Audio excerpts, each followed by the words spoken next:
the day you graduate from school, you go home for the weekend, you start your new job on Monday. And the reason that can happen is you've got this tool in your hand that allows you to build relationships. So the whole name of this game is relationships. So to use these tools now to start building those relationships early is an important thing, so that you know what's going to happen afterwards as soon as it's finished. So I've always taken that kind of an approach to say, okay, I'm going out for 2 years on this tour with Pink Floyd. What am I going to do the day after? And that way I have 2 years to figure it out and be ready to rock and roll so as soon as I'm finished. So I'm just one of those kind of people that likes that idea of, I love business. I love it to death, actually. It's almost as much fun as making stuff for me. Yeah, it almost seemed like a seamless transition from Supertramp to Toto to Pink Floyd, pretty much. It was probably a little bit less downtime in between those gigs. So it seems like sometimes, you always think ahead, like 2 or 3 steps ahead. So it's great to be able to hear that. Yeah, it's something I think because it's so interesting, especially when you're out on the road. You're out, and then you come back, and you get home, and the phone's not ringing, and a couple weeks go by, and you cool out, and then you're like, okay, what next? I just much rather kind of think about where I'd like to go and try to plan for that as I move forward. But in reality, if it doesn't happen, that's fine too. I'm totally cool either way, because life happens as it's supposed to happen, and not to really try to get all tied up on the end game and be more about what the ride's about. So that's my whole thing. I worry about the ride, because from my point of view, it's the only thing that's real. The rest of it's all an illusion, because you and me are talking right now. That's real. 5 minutes ago was an illusion. 5 minutes from now is an illusion. So the only thing that really matters is the step we're taking right now. So I try to live my life from that point of view to make sure that the ride is really a lot of fun, right? Don't worry about the outcome. Forget it. It doesn't matter. The goal is just living your life and having a great time and enjoying it. And you can't do that when you're lost in the future or lost in the past.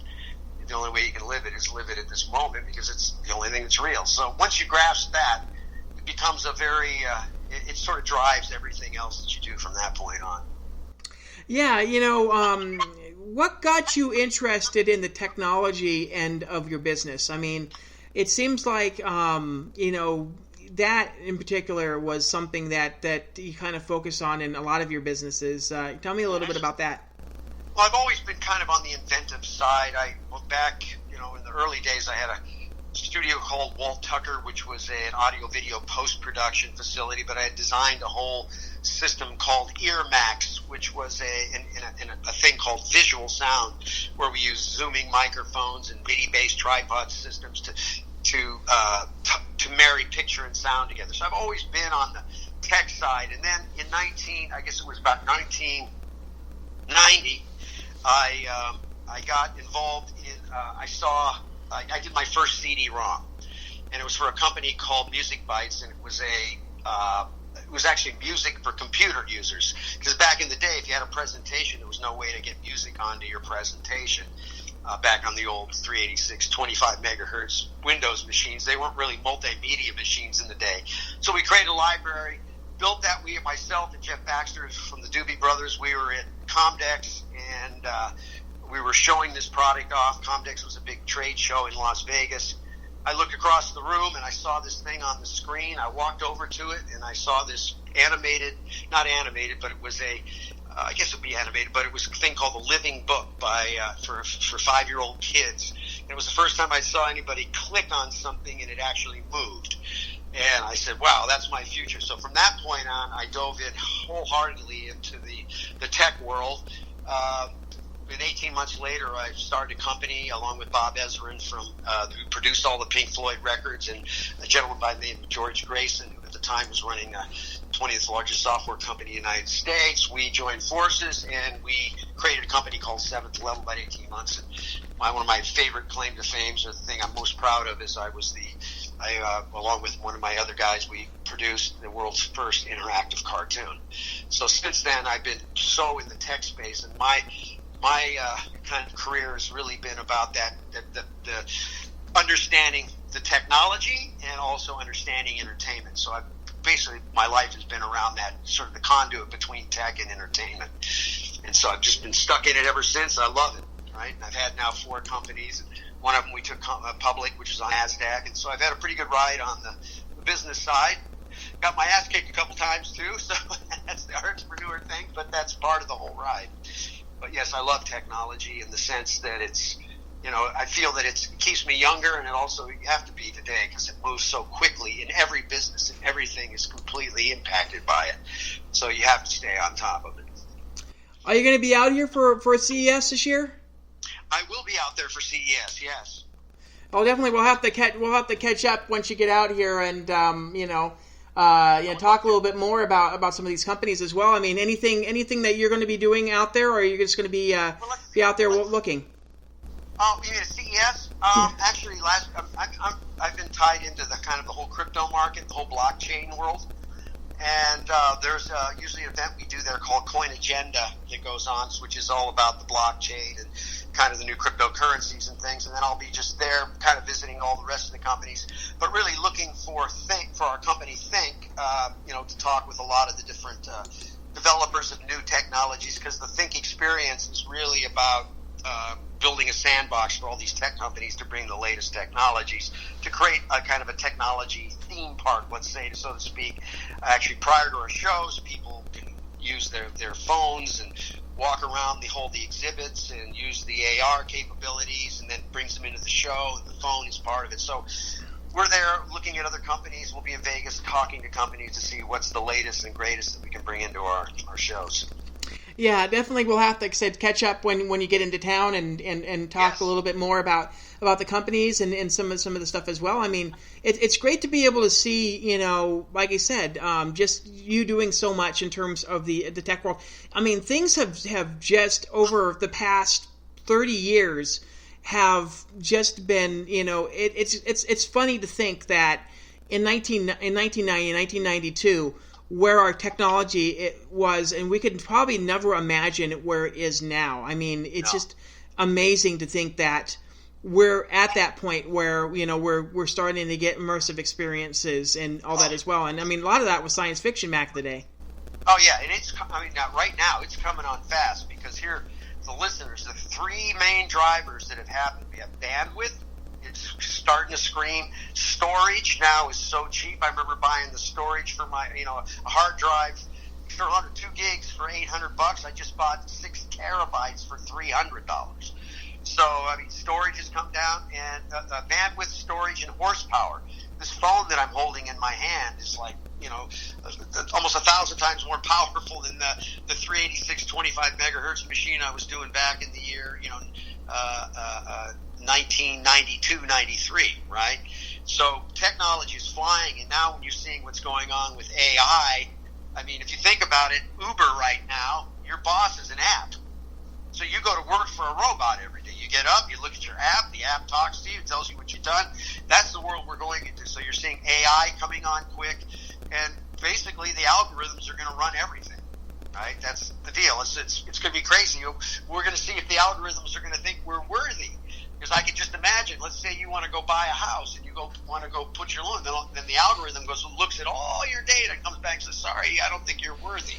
So the robots are going to be running everything pretty soon, as far as most of the communications that's going on.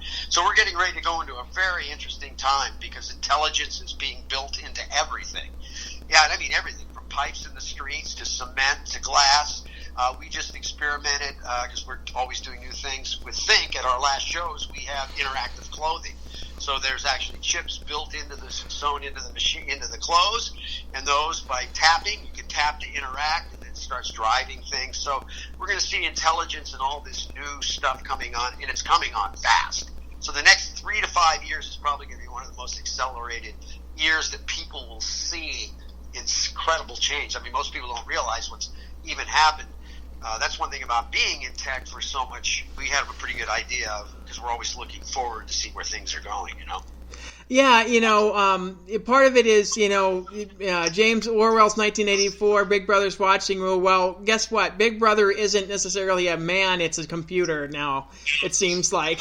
But oh, yeah. I mean, people think about it. I mean, people are putting those Alexas and, those little dots and things in their house that they talk to, and that thing is on 24/7, right? It's listening to everything you say, what you're doing. So people are putting those already in their house, and that is a robot, basically. It's you ask it a question, and it gives you back some information, and it knows what's going on all the time. Yeah, and hopefully the power laces and the instant dry cleaning clothes aren't too far behind, like they predicted in Back to the Future too. So yeah, well, like I said, we'll hopefully catch up when you get out here for CES, and hopefully we'll have more information. Hopefully at some point we get that deal where we'll have that dome out here, which will be nice to be able to have an interactive dome out here too. All right, well, we'll definitely keep in touch for sure. Yeah. Yep. Anything else going on with you? Well, let's see. We're getting ready to do. I think we're doing a Think. Our first Think experience is a Pink Floyd experience. So we've been doing a Pink Floyd show with an all-star band: Steve Perkins from Jane's Addiction, and Kenny Olson from Kid Rock's band, Nord Fisher from Fishbone, and Tony Franklin from The Firm. We've all been doing this Floyd show in this 3D immersive dome. We've done 25 shows, pretty much sold them all out. It's an incredible experience. We're doing another one. We're doing 2 more nights on the 7th and 8th. It's downtown Los Angeles at a place called Wisdom LA, and it's like no other concert experience you've ever been to. It's the wildest thing, because as you lay there in those chairs and you look back, you're completely surrounded in visuals, and you're listening to Pink Floyd. It's a crazy trip, for sure. It is the future of entertainment, I believe. Yeah, I'm really interested in seeing like said stuff out here. Be able to do stuff like that out here. So yeah, hopefully that'll get going as well. Yep. Absolute pleasure talking to you, Scott. And like I said, we'll talk to you in January at CES, and we'll talk a little bit more about the technology end of things, and maybe we'll get into a little bit more of your music too. Perfect. Sounds great. Okay. And like I said, we'll talk to you soon, and best of luck to you coming in the new year. Thank you very much, and thank you very much for having me on your show. Make sure to catch our next episode coming up on Thursday. We'll have JP Castillo and Ian Garanin both talking about their projects right now. We're also going to be covering the Victoria's Voice benefit coming up over at the Westgate coming up on Friday. You guys can check out our social media pages at SWIV, at SWIV on Twitter, and at SWIV Podcast on Instagram. That's at SWIV Podcast on Instagram for some of the live interviews and photos from the event. You guys can check us out, of course, on iHeartRadio, iTunes, as well as any other podcast catchers you guys want to use. We'll be back with a new episode on Thursday with Ian Guerin and JP Castillo.